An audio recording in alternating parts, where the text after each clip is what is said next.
Pensando que el discurso de la interculturalidad no es exclusivo para los pueblos indígenas, incluso para la población de origen negro, ¿verdad?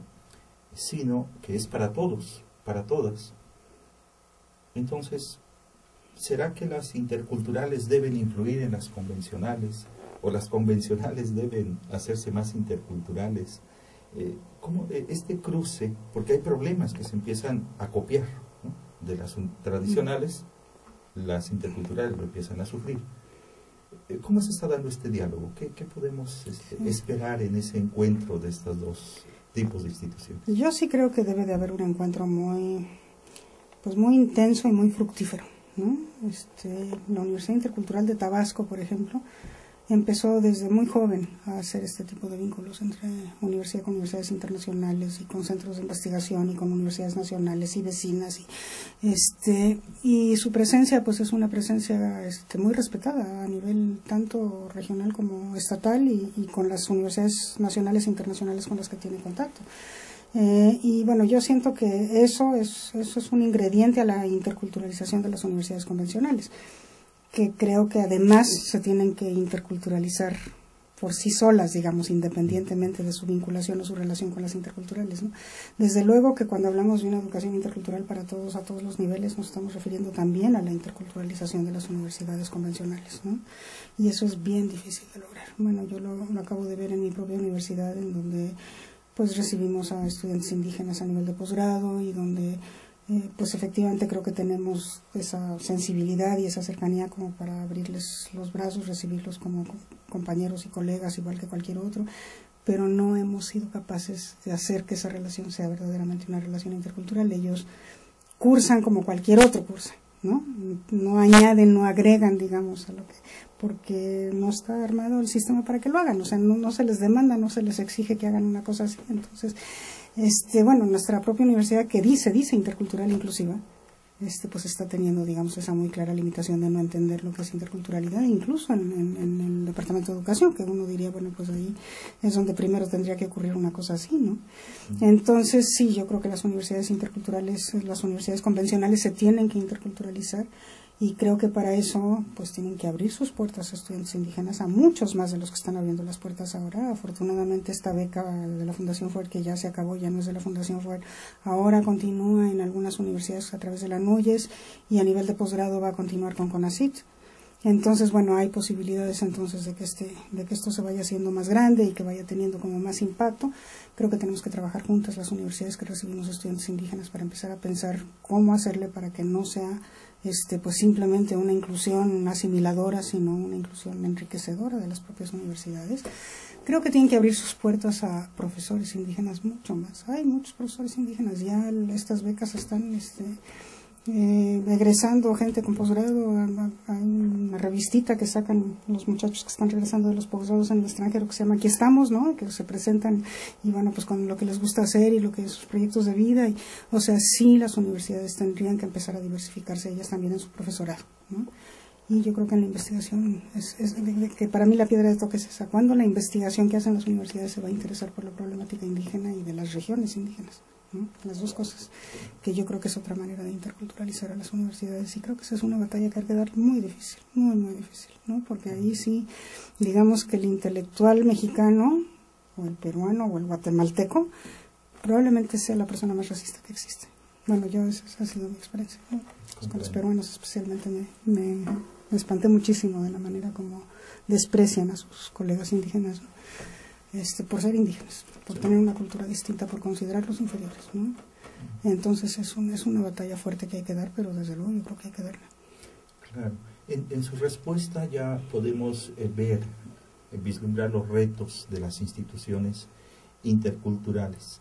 ¿Acaso podríamos plantear que hay una, digamos, primera generación de retos y habrá una segunda generación, en la medida que los egresados son pocos en este momento? En lo que ya nos señala de los que están regresando de realizar estudios de posgrado, ¿podríamos plantearnos retos para las instituciones interculturales? Sí, yo creo que sí es importante que nos los planteemos, porque me parece que, bueno, sí, ha sido un poco accidentado el surgimiento y el desarrollo de las primeras universidades interculturales, y creo que en el proceso pues se han dado varias contradicciones y algunos dilemas, ¿no?, que yo creo que hay que ir enfrentando. Y pues por mencionar algunos, por ejemplo, una de las cosas es que están los principios de las universidades interculturales, estos fundamentos a los que me referí, ¿no?, que tiene que ser el diálogo de saberes, que las relaciones tienen que ser interculturales, todas estas cosas que no necesariamente coinciden con la normatividad de la Subsecretaría de Educación Superior, ¿no? Entonces ahí tenemos una contradicción entre principios y normas, que las normas verdaderamente están rigiendo lo que sucede al interior, que pues están ganando las normas, o sea, la norma mata principio, ¿no? Claro. Entonces creo que ahí hay una contradicción muy importante que tenemos que ver cómo sortear, porque, por ejemplo, este asunto del diálogo de saberes o el asunto de la importancia de la investigación, cuando nosotros nos imaginamos por primera vez las universidades interculturales, nos imaginamos la investigación al centro, porque ahí es en donde se estaba generando conocimiento sobre la cultura y la lengua, y de donde se estaban generando conocimientos sobre las necesidades y inventando soluciones a las posibles necesidades, dialogando con las comunidades, ¿no?, a partir de la investigación. Y pues no ha habido financiamiento para hacer investigación, ¿no? Entonces los profesores están copados dando clase, no tienen tiempo para... Entonces, bueno, yo creo que ahí hay una contradicción entre principio y norma, ¿no? O principio y presupuesto, en fin, ¿no? Luego está, por otro lado, esta necesidad de tener una fortaleza en su propia identidad con la debilidad política de las universidades, que yo creo que tenemos que aceptar que la tienen, ¿verdad? O sea, bueno, de repente nos encontramos con que un gobernador necesita ubicar a una persona y, bueno, pues quita al rector que estaba, ¿verdad?, y pone a esa persona que tenía que ubicar, que no tiene el perfil, que no tiene absolutamente... Y esas cosas pueden suceder porque efectivamente en los reglamentos, en la normatividad de las universidades, es el gobernador el que elige al rector, ¿no? Y entonces, bueno, pues no es necesario respetar el plazo que tiene, no es una persona que está ahí porque la comunidad lo considera una persona respetable, etcétera.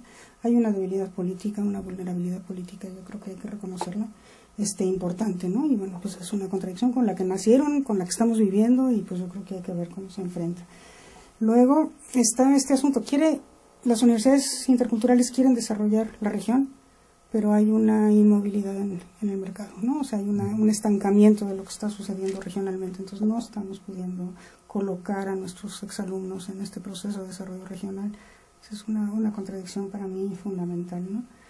Y bueno, junto con este asunto de que nos gustaría que se arraigaran nuestros egresados en su lugar de origen, ¿no? Pero pues la política nacional respecto al campo pues está propiciando justamente lo contrario, ¿no? Entonces, bueno, pues cómo se va a lograr el arraigo si hay una política de abandono del campo por parte del Estado, ¿no?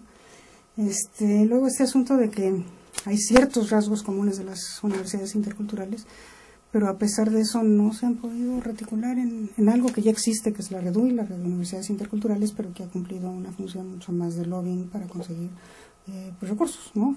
Mayores financiamientos por parte de las cámaras y demás. Entonces se ha centrado en el presupuesto, pero no se ha centrado en el quehacer propio de las universidades interculturales, ¿no?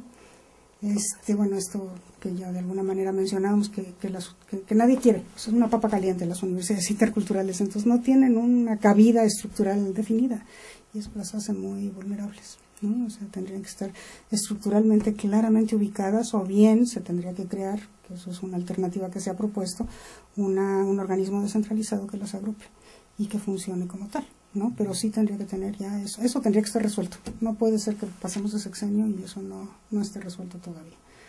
Y luego pues hay una indefinición del papel de la coordinación, ¿no? Que yo creo que la coordinación jugó un papel muy importante durante mucho tiempo, pero que hay ciertas cosas dentro de ese papel que ya no le tocan hacer, como por ejemplo, creo que no le toca controlar el currículum, ¿no? Las decisiones curriculares que toman las universidades, eso es algo que ya tienen que tomar ellas solas. Sus decisiones de vinculación con otras universidades, todas estas cosas ya son...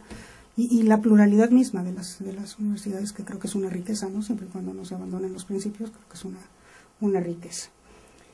Y luego, bueno, pues creo que hay algunas disyuntivas que todavía no tenemos como muy claras, por ejemplo, este asunto de si somos indígenas o somos interculturales, ¿no? O sea, como que creo que eso también hay que pensar qué significa una cosa que otra que queremos, ¿no?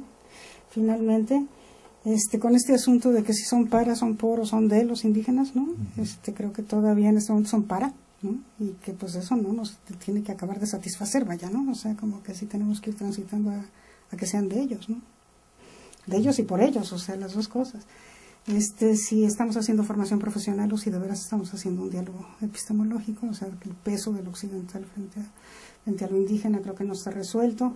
Si la vinculación que hacemos es una vinculación que forma el alumno o es una vinculación de la comunidad, aunque se supone que es las dos cosas, finalmente hay ahí dos polos y uno tiende a prevalecer, y me parece que a veces prevalece este asunto de que el alumno predomina y su formación predomina sobre el beneficio a la comunidad, ¿no? Si lo hacemos con otras o solos, si trabajamos reticulados con la REDUI, si lo hacemos con otras universidades o si seguimos un poco aislados como hemos estado hasta la fecha. Y si tenemos algo que ver con los otros niveles educativos, porque finalmente estamos recibiendo alumnos que vienen de ahí, ¿no? Y tenemos que reconocer que la educación para los indígenas es deplorable, ¿no? Deplorable desde todos puntos de vista. Y creo que a las universidades les toca intervenir en eso, ¿no? O sea, tratar de meterse para elevar y cambiar el sentido y elevar el nivel, las dos cosas. La educación previa, de la educación de bachillerato, de la secundaria y hasta de la primaria, formar profesores, tener actividades de actualización de maestros en ejercicio. Pues ahorita tienen aquí maestros, ¿no? De alguna manera ya lo están haciendo. Entonces, bueno, eso es fundamentalmente lo que yo plantearía, ¿no? Comprendo.